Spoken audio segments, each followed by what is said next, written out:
오는 16일 2024학년도 대입 수학능력 시험이 치러집니다. 올해는 킬러 문항이 배제된 첫 수능인데요. 남은 기간 수능을 어떻게 준비해야 할지 장동원 기자가 알아봤습니다.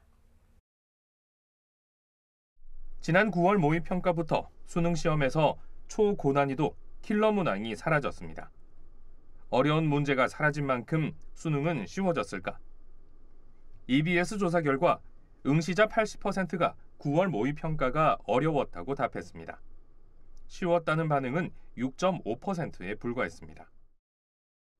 가장 어려운 문제에선 지난해 수능에 비해 정답률이 높게 나타났지만 쉬운 문제로 갈수록 정답률은 더욱 낮았습니다. 중위권 수험생들에게 수능은 더 어려워졌다는 분석입니다. 실제 지난 수능에서 미적분하고 올 9월 모의평가에서 1등급 컷을 비교하면 지난해 수능 84, 올해 88점으로 4점 높아졌습니다만 3등급 컷은 지난해와 올해 똑같이 66, 66이었습니다. 즉 상위권 학생들한테는 쉬운 9월 모의평가였지만 중위권 학생한테는 예나 똑같은 난이도의 시험이었다.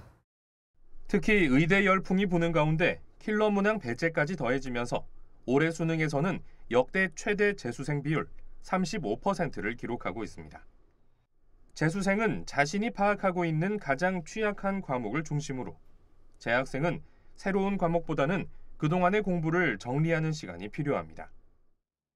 실제 중위권 학생들 입장에서는 오히려 더 어려운 수능이 되다 보니까 기본 개념을 한 번 더 확인하시는 게 중요하고, 또 올해 학생들이 지난 9월 모평을 치고 난 다음에 실제 EBS 연계율이 60% 이상이 나왔다라고 학생들이 느꼈습니다. 그 결과를 토대로 본다면 남은 기간 동안은 수능 특강, 수능 완성을 한 번 더 정독하는 게 좋은 결과에 도움되지 않을까 생각됩니다. 또 시험 전까지 남아있는 휴일을 어떻게 보내느냐가 관건입니다. 휴일에도 시험 당일과 같은 생활 리듬을 유지하는 것이 중요합니다.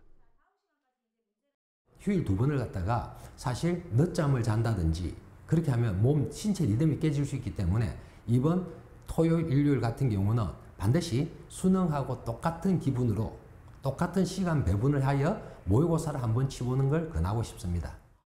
한편 최근 독감과 코로나19가 유행인 만큼 마지막까지 건강관리에 유의하고 고사장에서는 편안한 마음으로 시험 중 발생하는 변수들을 극복하는 것이 중요하다는 조언입니다.